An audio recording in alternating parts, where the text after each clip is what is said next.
Assalamualaikum warahmatullahi wabarakatuh. Perkenalkan, nama saya Mufida Zulfa Mardiah dengan NPM A1C023055.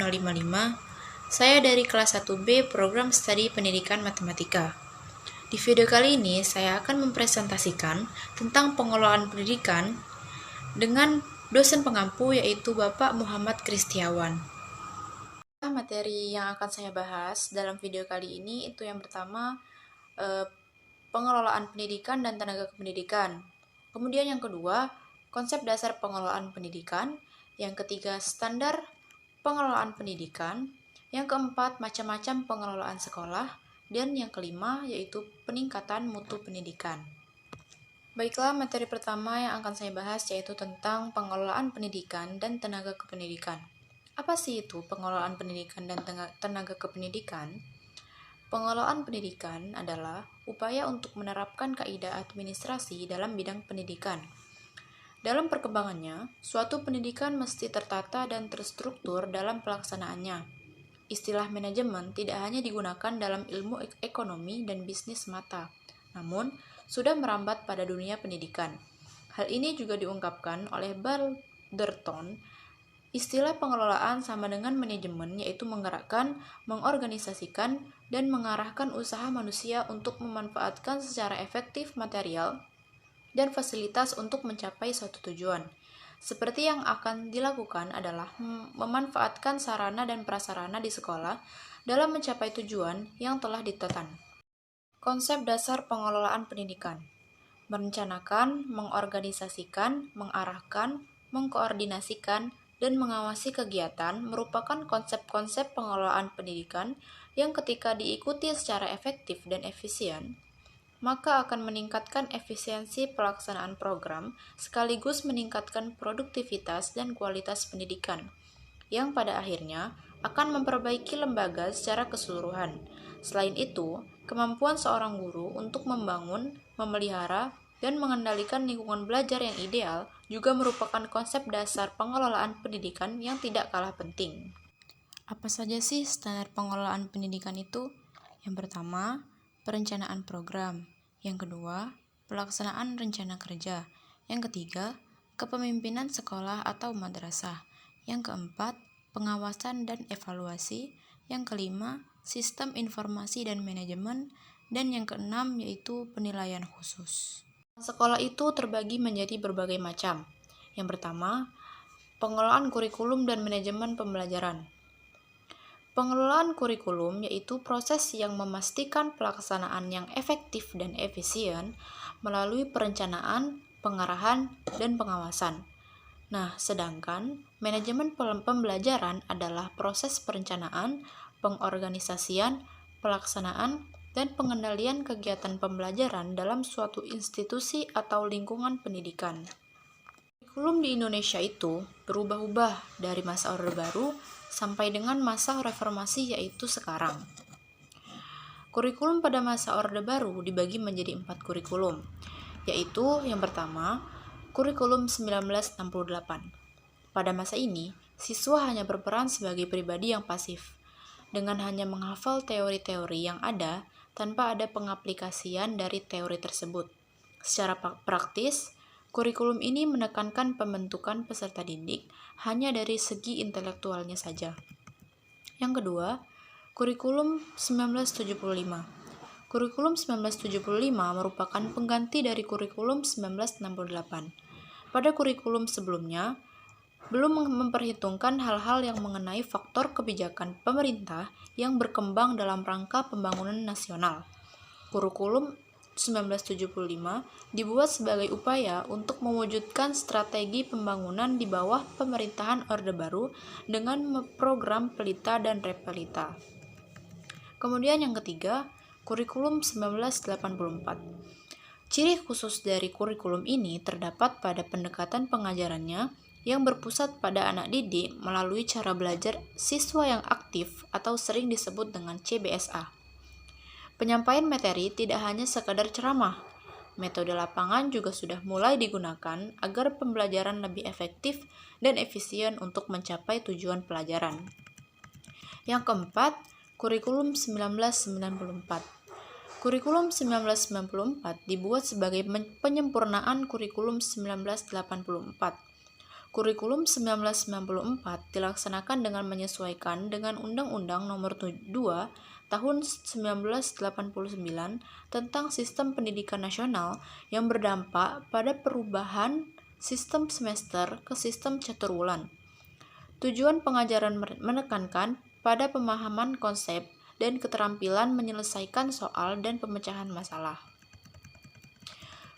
Kurikulum pendidikan pada masa Orde Reformasi tahun 1999 sampai dengan sekarang.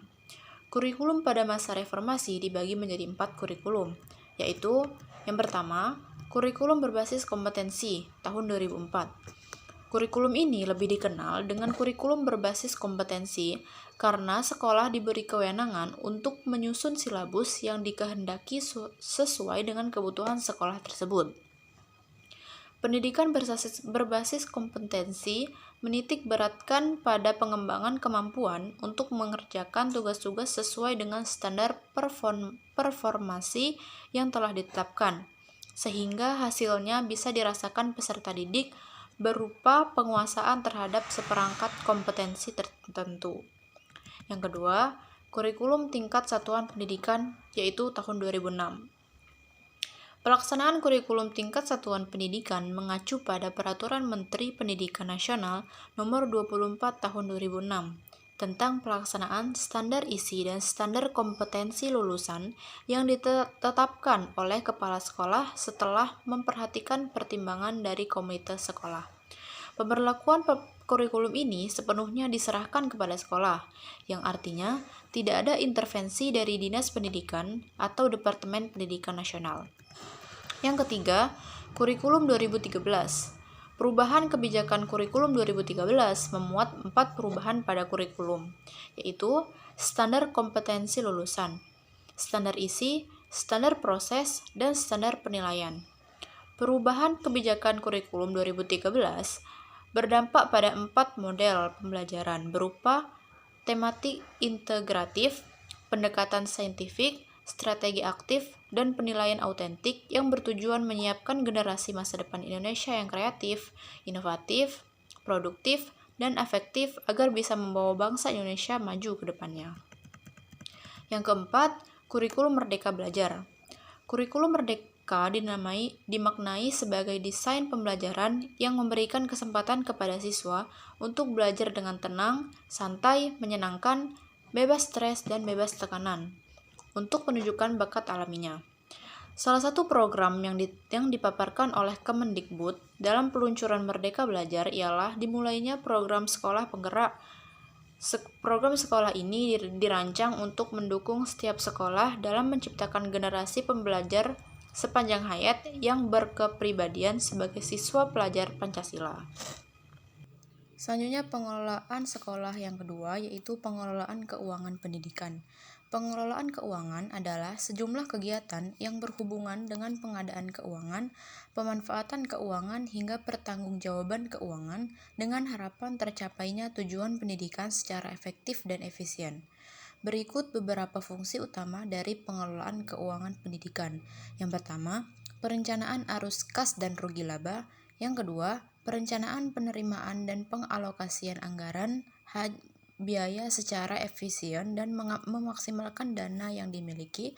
Yang ketiga, melakukan evaluasi serta perbaikan atas keuangan dan sistem keuangan perusahaan. Pengelolaan sekolah yang ketiga yaitu pengelolaan sarana dan prasarana.